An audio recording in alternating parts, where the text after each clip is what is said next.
Hello friends, कैसे हैं आप लोग। तो आज हम लोग पढ़ते हैं अपना साइंस का क्लास 7 का चैप्टर 6। इससे पहले हम लोगों ने पढ़ा था केमिकल। हम लोग ने इससे पहले एसिड बेसिस एंड सॉल्ट्स पढ़ा था। अब हम लोग पढ़ने जा रहे हैं फिजिकल एंड केमिकल चेंज। ठीक है, तो इसमें हम लोग मेनली फिजिकल और केमिकल चेंज में डिफरेंस देखेंगे कि क्या पैरामीटर्स होते हैं जिनसे हम समझ पाते हैं कि फिजिकल और केमिकल चेंज क्या हो रहे हैं, हमारे सराउंडिंग में क्या हो रहा है और कैसी रिएक्शंस हो रहे हैं, और हम किस तरह इन चीज़ों को समझेंगे कि कैसे फिजिकल और केमिकल चेंजेस होते हैं। ठीक है, तो यहाँ पे सबसे पहले ये बताया जा रहा है कि हमें अपने चारों तरफ देखना है, सराउंडिंग्स पे किस तरह के रिएक्शंस हो रहे हैं। जैसे कि मम्मी होती हैं जो अक्सर हम उनको देखते हैं कि वो कोल्ड ड्रिंक्स बनाने के लिए वाटर में शुगर डालती हैं। ठीक है, और उसे डिज़ोल्व करके सॉल्यूशन बना लेती हैं। इसी तरह हम ये भी देखते हैं कि जो कर्ड होता है वो मिल्क से बनता है। ठीक है, यानी कि मिल्क चेंज होता है और कर्ड में बदल जाता है। तो ये किस तरह होता है, और जो कि हम देखते हैं कि जैसे मिल्क है, अगर हम गर्मी में उसको बहुत देर तक बाहर रखते हैं और तो वो चेंज हो जाता है, उसका टेस्ट इस तरह से वो क्या हो जाता है, खट्टा सा हो जाता है। तो ये सारे चेंजेस हमें देखने को मिलते हैं। रबर बैंड ले लें, कोई भी हमारी स्वीट डिश आती है, तो स्वीट डिश होती है उसमें स्वीट्स में रबर बैंड लगा होता है पैकिंग में, तो वो ऐसे स्ट्रेच करता है और वापस अपनी स्टेट में आ जाता है। तो ये सब चीज़ें हम नोटिस करते हैं। तो आपको पहले ये करना है कि नोटिस करना है हर चीज़ को, और ऐसी चीज़ों को, और फिर 10 से 20 तक उनको लिखना है कि हम क्या चेंजेस अपने सराउंडिंग में देख रहे हैं। ठीक है, तो ये उसके बाद आप उसको आइडेंटिफाई करेंगे इस चैप्टर को पढ़ने के बाद कि वो केमिकल चेंजेस हैं या वो फिजिकल चेंजेस हैं। ठीक है, तो सबसे पहले बात आ जाती है, जो चेंजेस होते हैं वो 2 टाइप्स के होते हैं, एक तो फिजिकल और दूसरा केमिकल। जैसे कि यहाँ पे दिखा रहे हैं कि एक पेपर उन्होंने लिया और पेपर को 4 पार्ट्स में कट किया। कट करने के बाद एक पार्ट को और फर्दर उसको 4 पार्ट्स में कट कर दिया। ठीक है, तो ये फिजिकल चेंज हो रहा है। फिजिकली देखने में जो हमें दिख रहा है कि इसके 4 पार्ट्स हो गए, फोर्थ पार्ट की भी फर्दर 4 पार्ट हो गए। तो ये जो चेंज हमें दिख रहा है ये कैसा है, फिजिकल चेंज हमें देखने को मिल रहा है। अब हम एक एक एक्टिविटी के थ्रू समझेंगे कि क्या कैसे चीज़ें हो रही हैं। तो हमें सबसे पहले बहुत इजी है, सबसे पहले हमें क्या करना है, एक कंटेनर लेना है, एक वेसल लेना है और उसमें वाटर डालना है। वाटर को बॉयल करना है। बॉयल करने के बाद उसके ऊपर हमें लिड रख देना है, या भी कोई भी इन्वर्टेड पैन उल्टा करके उसके ऊपर रख देना है। ठीक है, हम क्या ऑब्जर्व करेंगे इस पैन में कि इनर सरफेस में क्या हो जाएगी, स्टीम आ जाएगी, और धीमे धीमे जैसे टेम्परेचर कम होगा वैसे वैसे क्या होगा, वो ड्रॉपलेट्स में चेंज होके वाटर में बदल जाएगा। तो हमने एक तरह से इसमें ये देखा कि वाटर से स्टीम बनी और स्टीम से वापस हमें क्या मिल गया, वाटर मिल गया। तो स्टेट, वाटर की जो स्टेट है वो चेंज हो रही है। पहले वो लिक्विड था, फिर वो गैशियस स्टेट में आया और गैशियस से वापस वो वाटर लिक्विड फॉर्म में चला गया। ठीक है, तो हमने यहाँ पे देखा कि स्टेट चेंज हो रही है। ठीक है, यानी कि ये किस तरह का चेंज है, ये एक फिजिकल चेंज है। इसमें कोई केमिकल रिएक्शन नहीं हुए, सिर्फ क्या हुई, स्टेट चेंज हुई। अब हम एक्टिविटी 6.5 देखेंगे। इसको आप किसी भी टीचर के सुपरविजन में कीजिएगा। यहाँ पे हमें क्या करना है, कोई भी, यहाँ पे इन्होंने जैसे कि बोला है हैक्सॉ ब्लेड लेना है। ऑरेंज कलर का होता है हैक्सॉ ब्लेड उसको हम टोंग के हेल्प से उसको पकड़ेंगे और एक तरफ गैस स्टोव में उसकी टिप को ले जाएंगे। हम थोड़ी देर में देखेंगे कि उसके जो कलर है उसमें चेंज आने लगेगा। ठीक है, फिर हम उसको रिमूव कर लेंगे। रिमूव करने के बाद हम देखेंगे कि वापस वो अपने ओरिजिनल कलर में आई कि नहीं आई। ठीक है, अब देखिए, अगर आप कोई भी मेटल लेते हैं तो टेम्परेरी जब आप उसको गर्म करेंगे, हीट देंगे गैस स्टोव के ऊपर, तो वो अपना कलर चेंज करेगी। पहले रेड होगी, रेड हॉट होता है, फिर ब्लू तक हो जाता है अगर हम ज़्यादा टेम्परेचर, हाई टेम्परेचर देते हैं। लेकिन जैसे ही हम उसे उससे हटा देंगे वैसे ही वापस वो अपनी पहली स्टेट में आ जाएगी। तो ये डिपेंड करेगा कि हमने क्या लिया है, उस पर क्या चेंजेस आ रहे हैं। अगर चेंज वापस हो रहा है, ठीक है, चेंज जो है होता है टेम्परेरी और फिर वो वापस हो जाता है, रिवर्स हो जाता है। ठीक है, तो वो फिजिकल है, अदरवाइज वो केमिकल है। ठीक है, तो हमें इन चीज़ों का ध्यान रखना है। इसी तरह से ये बात है, जैसे चौक होती है उससे लिखा जाता है ना, ब्लैक बोर्ड में। अगर वो चौक है उसके हम पीसेस करें और पीसेस करके जैसे हमने लिखा उसको ब्लैक बोर्ड पे, तो नीचे उसका पाउडर फॉर्म आ जाता है। लेकिन अगर उस पाउडर को वापस हम उसी उसमें वो कर दें पानी डालकर, तो वो वापस अपना जैसा शेप भी ले लेगी, या हम अदर शेप भी देना चाहेंगे तो वो भी आ जाएगा। तो ये देखा जाए तो चौक के अंदर जो चेंज आता है वो एक कैसा होता है, फिजिकली होता है, जो कि टेम्परेरी होता है वो वापस रिवर्स हो जाता है। ठीक है, हमने ये पढ़ा। अब देखते हैं जो हमने 6.3, 6.4 एंड 6.5 में देखा कि क्या चेंज हो रही है, स्टेट चेंज हो रही है, solid to liquid from gas to liquid. ठीक है, हेक्सॉ में हमने देखा कि कलर चेंज हो रहा है हीटिंग करने पे। और तो इस तरह की जो प्रॉपर्टीज़ होती हैं, शेप है, साइज़ है, ठीक है, कलर है, तो और state of the substance change हो रही है, जैसे वाटर की हो रही थी, तो ये सारी प्रॉपर्टी क्या कहलाती हैं, फिजिकल प्रॉपर्टी कहलाती हैं। ठीक है, तो अ change in which a substance undergo a change in its physical properties is called physical change. ठीक है, जब भी फिजिकल प्रॉपर्टीज़ के अंदर चेंज होता है तो उसे फिजिकल चेंज कहते हैं, अदरवाइज वो केमिकल चेंज होता है। अब ये तो हमने एक बहुत ही अच्छे से डेफिनेशन पढ़ ली कि फिजिकल चेंज क्या होता है, किस पे डिपेंड करती है, फिजिकल प्रॉपर्टी पे डिपेंड करती है। ठीक है, लेकिन ये कैसा होता है, रिवर्सिबल होता है, यानी कि ये रिवर्स हो सकता है, ये वापस हो सकता है। ये बहुत ही इंपॉर्टेंट पॉइंट है। और इसमें सबसे और भी इम्पॉर्टेंट पॉइंट है कि इसमें कोई भी नया सब्सटेंस फॉर्म नहीं होता। ठीक है, no new substance is form. ये बहुत इंपॉर्टेंट है कि कभी भी नया सब्सटेंस फॉर्म नहीं होगा। तो सबसे पहले ये डिपेंड करेगा फिजिकल प्रॉपर्टी में। अगर फिजिकल प्रॉपर्टी यानी कि शेप, साइज एंड कलर और स्टेट ऑफ सब्सटेंस चेंज हो रहा है तो फिजिकल चेंज है। और फिजिकल चेंज कैसा होता है, रिवर्सिबल होता है, और कोई भी उसमें न्यू सब्सटेंस फॉर्म नहीं होता। तो हमने बहुत अच्छे से पढ़ लिया कि फिजिकल चेंज क्या होता है। अब हम बात करेंगे और एग्जाम्पल्स के थ्रू समझेंगे कि केमिकल चेंज क्या होता है। तो यहाँ पे बहुत सारे पिक्चर दिखाई जा रही है और उसमें बताया जा रहा है, रस्टिंग ऑफ आयरन की बात की जा रही है कि एक्चुअल में रस्ट होता क्या है। तो यहाँ पे यही कह रहे हैं कि जो भी हम अपने घर पे देखते हैं कि बहुत सारा हमारा वेस्ट प्रोडक्ट होता है लोहे का, आयरन का, तो उसमें क्या हो जाता है, एक रेड सी एक कवरिंग आ जाती है, या उसे हम क्या कहते हैं, रस्ट कहते हैं। ठीक है, फिल्म सी आ जाती है ब्राउनिश कलर की, तो वो होता है रस्टिंग। और इस प्रोसेस को कहते हैं उसको रस्ट कहते हैं और इस प्रोसेस को रस्टिंग कहते हैं। ठीक है, यहाँ पे यही कह रहे हैं कि if you leave a piece of iron in the open for some time it acquires a film of brownish substance. This substance is called rust and the process is called rusting. ठीक है, अब जैसे iron gets होते हैं, farm lands की बात करें, या आयरन बेंचेस होते हैं लॉन्स या गार्डन्स में, या आर्टिकल्स आयरन के अगर ओपन एरियाज़ में पड़े हुए हैं तो वो कुछ टाइम के बाद रस्ट उसमें आ जाता है या वो रस्टेड हो जाते हैं। ठीक है, तो रस्टिंग के लिए मेन जो चाहिए वो ऑक्सीजन और एटमॉस्फेयर में जो मॉइस्चर होता है, यानी कि वाटर या वाटर वेपर अगर है तो आराम से रस्ट लग जाएगा। ह्यूमिडिटी ज़्यादा है, रस्टिंग ज़्यादा तेज़ होगी। अगर उसमें भी साथ में सॉल्ट्स मिल जाते हैं तो और तेज़ रस्टिंग की प्रोसेस होने लगेगी। अब इसकी यहाँ पे भी बात की जा रही है, जैसे कि फार्मर के घर होते हैं उसमें शॉवल्स और स्पेड्स होते हैं, यानी कि फावड़ा, कुल्हाड़ी वगैरह जो चीज़ें होती हैं यूज़ की जाते हैं, फार्मर यूज़ करते हैं, उनमें भी लग जाता है, उनमें भी रस्ट हो जाता है। जो भी आयरन से रिलेटेड चीज़ें होंगी उनमें क्या लग जाएगा, रस्टिंग हो जाएगी। इसी तरह एग्जाम्पल दिया जा रहा है कि सभी के घरों में किचन में क्या होता है, पैन होता है, आयरन पैन होता है। नॉन स्टिक है तो उसकी बात अलग है, लेकिन अगर आयरन पैन को आप कुछ दिन के लिए छोड़ देते हैं तो क्या हो जाएगा, उस पर भी कुछ दिन के बाद रस्ट हो जाएगा।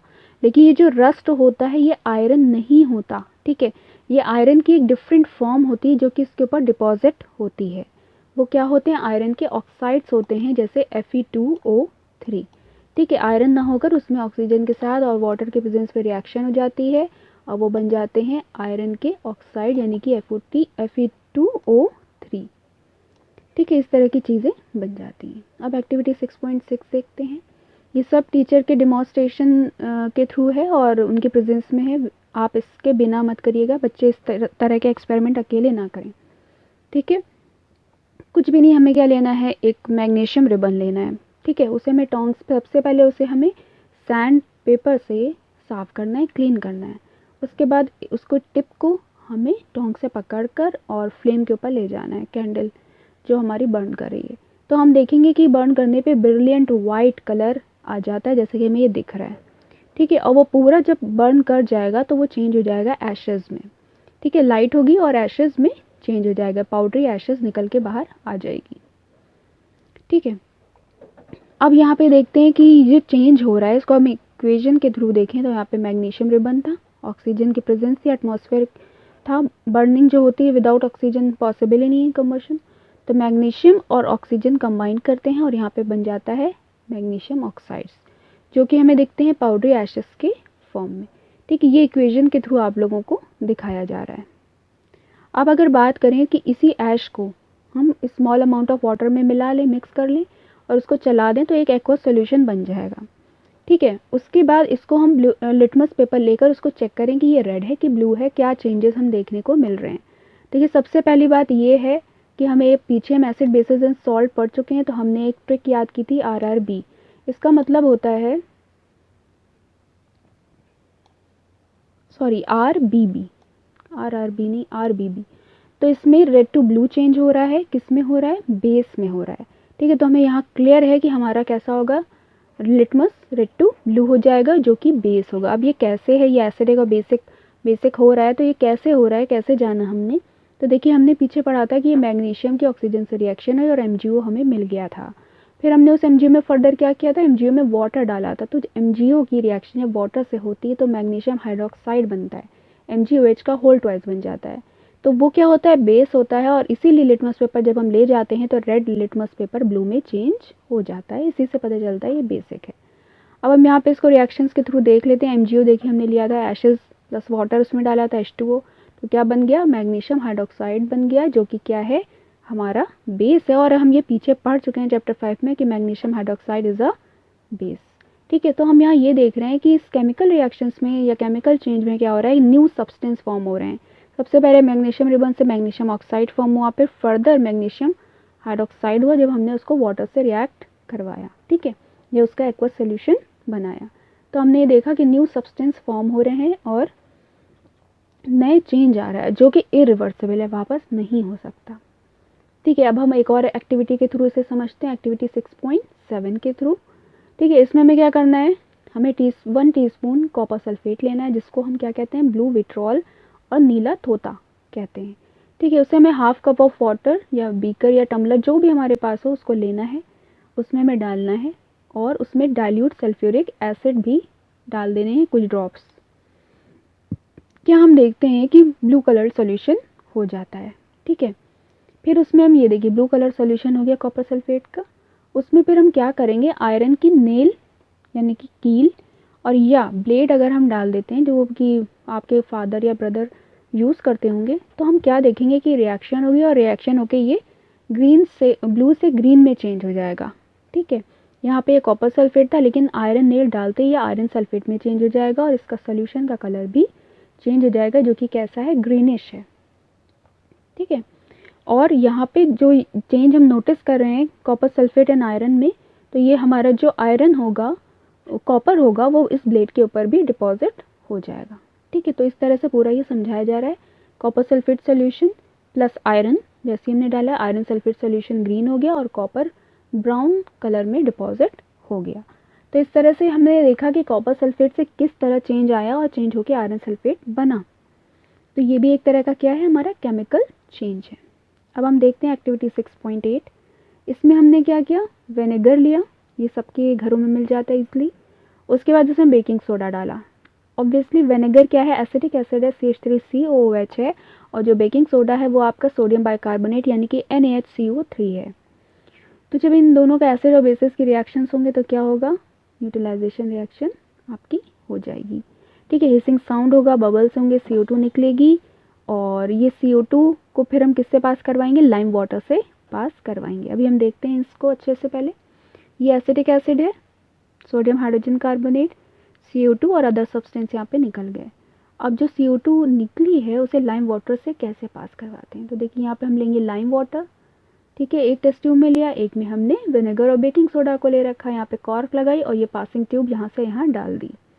ठीक है, अब लाइम वाटर में क्या हमें पास करने को मिल गया, CO2 यहाँ पे पास हो गई। जैसे ही डालते हैं लाइम वाटर में CO2, ये जैसी ट्यूब डालते हैं वैसे क्या हो जाएगी, ये मिल्की वाइट हो जाएगा, यानी कि अब ये चेंज हो गया कैल्शियम कार्बोनेट में। कैसे, ये हम रिएक्शन के थ्रू समझते हैं। CO2 क्या होता है, आपको पता है, कार्बन डाइऑक्साइड। लाइम वाटर क्या होता है, कैल्शियम हाइड्रोक्साइड यानी कि CaOH का होल ट्वाइस।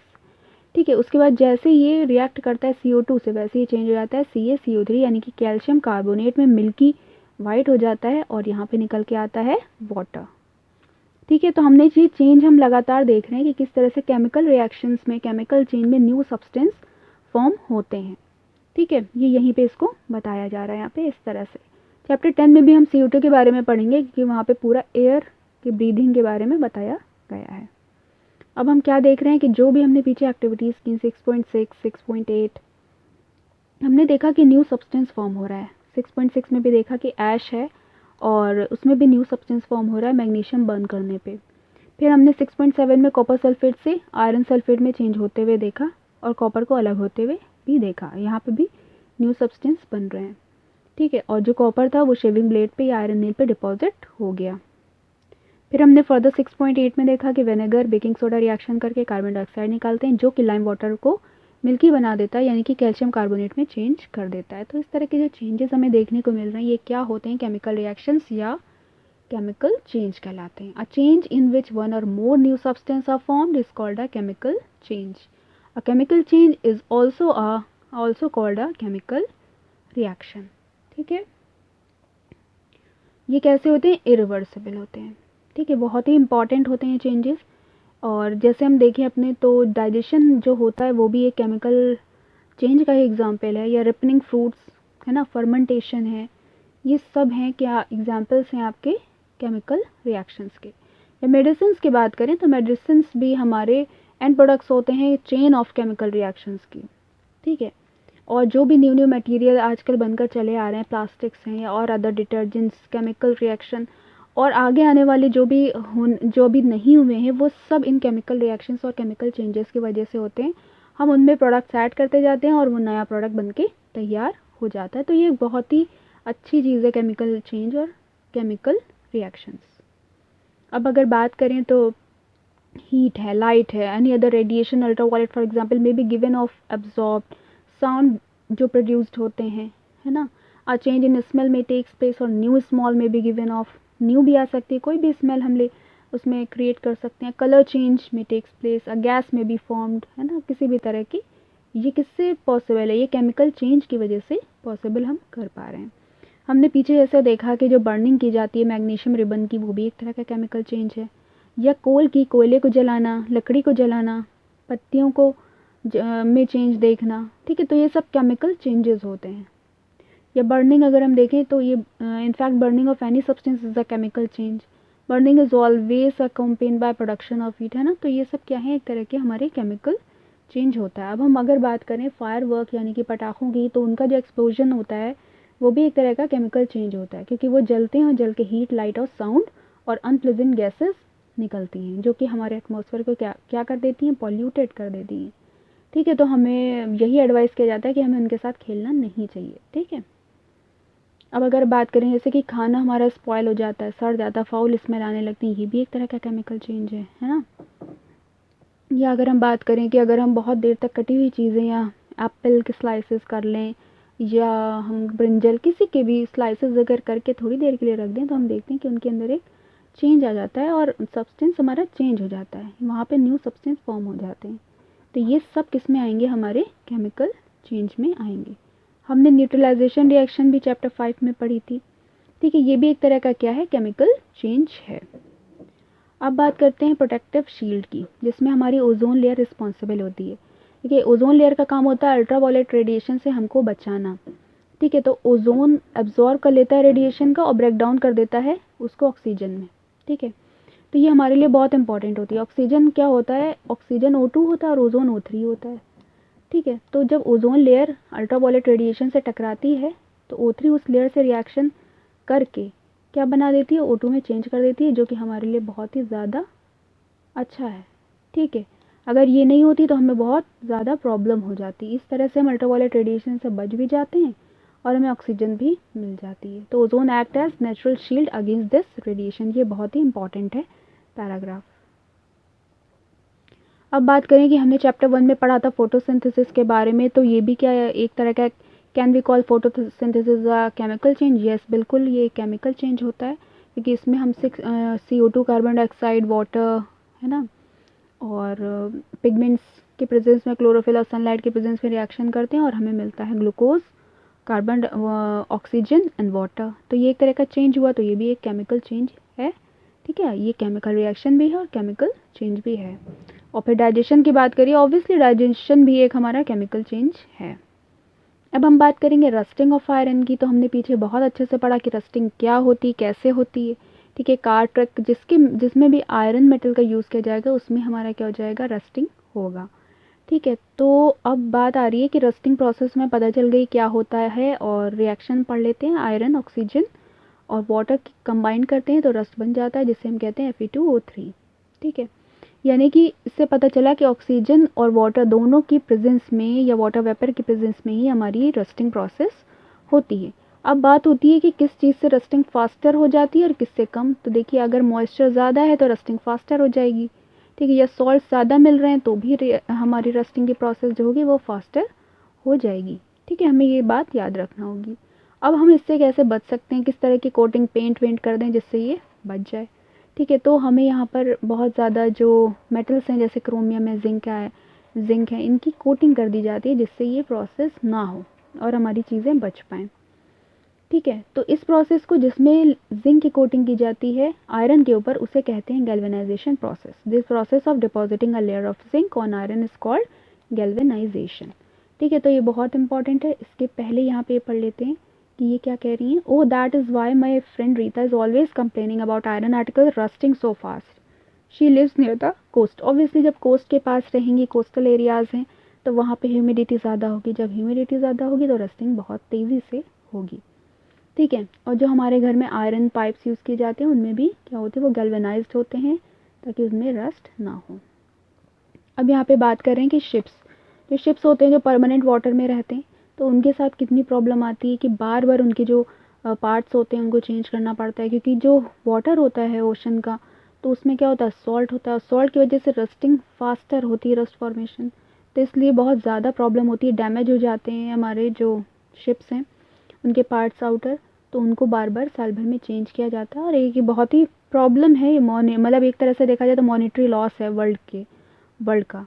तो उस इसीलिए यहाँ पे आयरन की जगह पे स्टेनलेस स्टील स्टार्ट की गई है, जिसमें क्या होता है, मिक्सचर होता है आयरन का, कार्बन का और क्रोमियम, निकल एंड मैग्नीज का। ठीक है, तो इन सब का मिक्स करके स्टेनलेस स्टील बनाई गई है जिसमें रस्टिंग नहीं होती है। ठीक है, तो ये बहुत, आप लोग स्टेनलेस स्टील को याद रखिएगा। अब बात बचती है क्रिस्टलाइजेशन की। हमने सब पढ़ लिया, रस्टिंग पढ़ी, केमिकल चेंज पढ़े, है ना, फिजिकल चेंजेस पढ़े। ठीक है, अब बात आ रही है क्रिस्टलाइजेशन की, कि हम क्रिस्टल को कैसे फॉर्म कर सकते हैं। तो यहाँ पे ये कह रहे हैं कि हमने क्लास 6 में पढ़ा है, salt can be obtain from evaporation of sea water. The salt obtain in this manner is not pure and shape of the its crystal can not be seen clearly. How a large crystal of pure substance can be formed, their solution, किस तरह से form किए जाते हैं। तो जिस तरह से फॉर्म किए जाते हैं वो होती है क्रिस्टलाइजेशन प्रोसेस, और ये एग्जाम्पल है आपकी फिजिकल चेंज का, इसको याद रखिएगा। कैसे, जैसे कि सबसे पहले आपको बताया गया था कि मम्मी जो होती हैं वो क्या करती हैं, वाटर में शुगर को डिज़ोल्व करती हैं। तो अगर हमें उसको वापस लाना हो तो हमें क्या करना होगा, हमें उसे बॉयल करना होगा, वाटर सारा वेपर की फॉर्म में चला जाएगा और सिर्फ क्या बचेगी, नीचे शुगर बचेगी। इसी तरह से सॉल्ट को भी किया जा सकता है। तो जो रिवर्सिबल है वो फिजिकल चेंज है, यानी कि क्रिस्टलाइजेशन क्या है, फिजिकल चेंज। ठीक है, अब हम जो एक्टिविटी करने जा रहे हैं हमें किसी टीचर की प्रेजेंस में ही करना है, क्योंकि हमें डाइल्यूट सल्फ्यूरिक एसिड का यूज़ करना है। तो सबसे पहले हमें करना है, कप लेना है वाटर का, बीकर में डाल देना वाटर को, और फिर उसमें फ्यू ड्रॉप्स हमें डाइल्यूट सल्फ्यूरिक एसिड डालनी है, उसे हीट करना है। फिर जब बॉयल करने लगे तो उसमें कॉपर सल्फेट पाउडर स्लोली डालना है और इसे कॉन्टिन्यूसली चलाते रहना है, स्टिरिंग करना है प्रॉपरली। और तब तक हमें ऐड करना है कॉपर पाउडर जब तक कि वो उसमें डिज़ोल्व होना बंद ना हो जाए। ठीक है, फिर हमें उसे फ़िल्टर करना है, और फ़िल्टर करने के बाद उसे ठंडा करना है, और ठंडा होने तक हमें उसे डिस्टर्ब नहीं करना है, हिलाना नहीं है, ताकि प्रॉपर क्या हो, क्रिस्टल्स फॉर्म हो जाएं। तो क्या हम देखते हैं कि हमारे क्रिस्टल्स जो होते हैं वो फॉर्म हो जाते हैं, बहुत ही ब्रिलियंट ब्लू कलर आ जाता है आपका, और क्रिस्टल्स फॉर्म हो जाते हैं। और ये किस तरह की प्रोसेस है, ये हमारी फिजिकल चेंज है। ठीक है, ना कि केमिकल। तो हमने बहुत तरह से फिजिकल और केमिकल चेंजेस को पढ़ा, ये सब उसके अंदर आ गया। इसमें भी कुछ ऐसा ख़ास नहीं है, हमने सब देख लिया। फिजिकल चेंज फिजिकल प्रॉपर्टी पे डिपेंड करेगा, न्यू सब्सटेंस नहीं फॉर्म होगा और रिवर्सिबल होगा। Chemical change, new substance form होगा और ये इरिवर्सिबल होगा। Some substance can be obtain in a pure state from their solution by crystallization, ये इंपॉर्टेंट है। उसके बाद जो भी एक्सरसाइज है ये इतनी ईजी है कि आप लोग खुद कर लें। अभी हम लोग ने इन सबको पढ़ा है कि ये केमिकल चेंजेस होते हैं। ठीक है, डिजोल्विंग शुगर इन वाटर ये किस तरह का फिजिकल चेंज है, बर्निंग ऑफ कोल आपको सब पता है, जिसमें न्यू सब्सटेंस फॉर्म होगा। ठीक है, वो क्या होगा, आपका केमिकल चेंज होगा। तो आप आराम से इसको कर सकते हैं, इसको बताने की ज़रूरत नहीं। लेकिन अगर कुछ भी प्रॉब्लम होती, कोई भी क्वेरी हो, तो आप बिल्कुल कमेंट करिए, आपको उसका डिटेल्ड में एक्सप्लेनेशन भी दिया जाएगा। और हमें लगा कि बहुत ज़्यादा बच्चे परेशान हैं एक्सरसाइज के लिए, तो उसके लिए आपको सॉल्यूशंस भी प्रोवाइड कर दिया जाएगा। Okay, thank you so much. Next chapter के साथ नेक्स्ट टाइम हम लोग मिलते हैं। Okay, bye bye.